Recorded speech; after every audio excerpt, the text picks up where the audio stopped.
Hi, everybody. Welcome to GOL TV with Laker head soccer coach Dave DiIanni. I'm DJ Foster. GOL TV is presented by Option 1 Credit Union.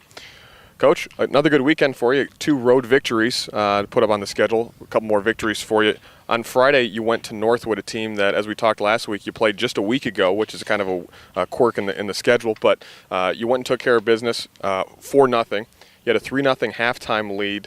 And then you added a kind of an insurance goal, I guess you could say, in the second half. But 4 goals from 4 different players. Aaron Marouz got on the board, UNA Odendahl and Molly Streeter in the first half. Then Jessica Trost in the second half for the final goal. A 4-0 win over Northwood, as you said, a team you beat 7-1 just a week ago. Talk about the victory over the Timberwolves. Well, we were a little concerned going in that game when you play somebody in second time in 6 days, and especially when the first game ends up 7-1. And, right. and I think our team knew that Northwood was much better than the 7-1 loss that they took the week before. But we were very opportunistic in that game, and it looked like we kind of sleptwalked through the first at least 20-25 minutes of the Friday game, and we made some changes, put some different players in, and that often happens. You kind of got a feeling that you'd almost rather start some players who don't normally start, so they're a little more excited, a little more passionate about it, and you get off to a good start. But again, our subs did a great job that game. Jessica Trost played well off the bench. Molly Streeter with her first ever goal, which is really exciting for our program. Sure. And UNA Odendahl scored off a great service from Jenny Schauber. Jenny Schauber, one of our freshmen, has really come on this weekend, this past weekend, and done a great job and giving us more depth. So, and then Jessica Trost, with a 35-yard shot, scored a good goal. So. Friday and Saturday, it looked like we deepened our bench a little bit. We got some good minutes from players who don't normally play large minutes, and we got out of there with a win and couldn't ask for anything better. On Sunday, you went to Saginaw Valley, obviously one of your top rivals. They're a big rival in any sport between Grand Valley and Saginaw, but especially in soccer. Scoreless at halftime. But you get a second-half goal from Kayla Addison about 5-6 minutes in, and then, of course, who else? Ashley Botts gives you an insurance goal later in that second half for a 2-0 win. Talk about the win over Saginaw. Well, I thought our girls played a really good game. We gave them Saturday off, kind of did some team bonding, and we've never done that, but we've had such a difficult schedule in the last 3 weeks, and I thought we needed it, and our girls rewarded us for that, that time off, and played really well.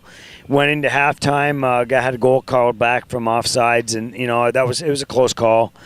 Played really well. Saginaw played very hard in the first 10 minutes. Our girls weathered that. We knew it was going to happen. We haven't won there since 2008, so right. We were pretty focused. And we talked at halftime. We just need to do a few things better, and we're going to get those chances. We just need to score them this time. And we scored early. I thought our midfield took the game over for the most part in the second half, and Ashley Botts did a really good job as a target, holding balls up for us and making good decisions, getting us out of pressure. And then our back line, anytime you can shut somebody out, they did a good job. But I was really happy with how we played both halves, and it was a step forward for our program.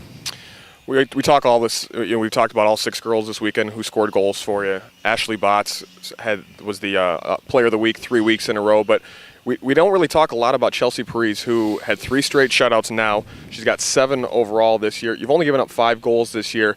Granted, it's not all her. Your defensive players are pretty strong too. But talk about what Chelsea, how she's kind of progressed even from the beginning of this year till now. Well, I think Chelsea's become a better goalkeeper, and sometimes to be a better goalkeeper, you're working on your technique and how clean you are, but mostly it's been above the shoulders for her, staying mentally engaged in the games, being an organizer and a leader at the back, and often with our the way we play, she's only asked to make 2-3 really elite level saves. Sure. And when you go 20 minutes, 25 minutes in between those opportunities, you have to be mentally sharp, and that's where she's become a better goalkeeper. And she's 2-time captain in our program. She's our mainstay leader as to our the rock of our program, and everyone looks up to her, and so she's done a great job as we go on, and we're going to continue to need her to be to develop and grow as the year goes on.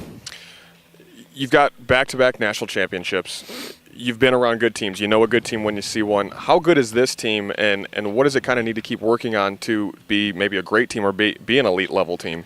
Well, we have a lot of potential, and I think we have flashes of great ability and great play, and we're just working on being a little bit more consistent. I think early on our big Achilles heel was starting quick and playing better, being engaged, and we've kind of seemed to, at least the last 3-4 games, solve some of that. We're finding we're getting better leadership on the field, and just in play in general.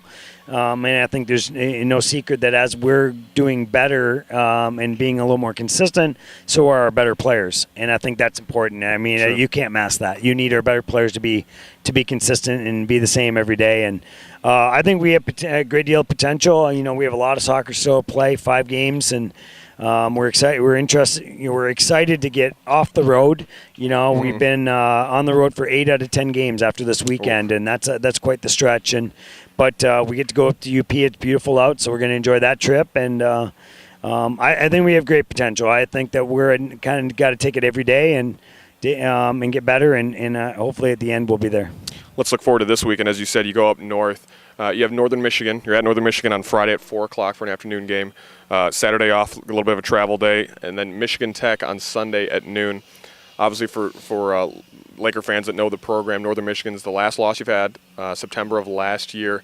It's going to be a tough weekend, but talk about just the travel in general, but 2 good opponents too that you're going to go up against. Yeah, tough weekend, but it's exciting. I mean, you want your better teams that you're playing to be at the end, so that you can get good level of competition, find out something about yourself. So, and that'll happen this weekend. And Northern is coming off a great win against Tiffin, 5-2 victory, which is a big win for them. They had taken a couple losses, taking some injuries, and so we know that they're playing well, and we're excited to play them. And that is where we lost a pretty big consecutive game streak for span the last 3 years before we last lost there. So we're excited about that. And then Michigan Tech is beautiful at this time of year, and they've got a nice program and are leaps and bounds ahead of where they should be as a second-year program. They've done a great job up there. So we know we're going to have to play well, and we're excited to get up there and hopefully continue 2 more wins and get back home. Well, we wish you the best of luck. Have a good trip up there. It'll be hopefully you got 2 wins to escort you on your way back from the UP. Thanks, Dave. I'm DJ Foster. Thanks for watching GOL TV, the Dave DiIanni Show, here on the Grand Valley Sports Network.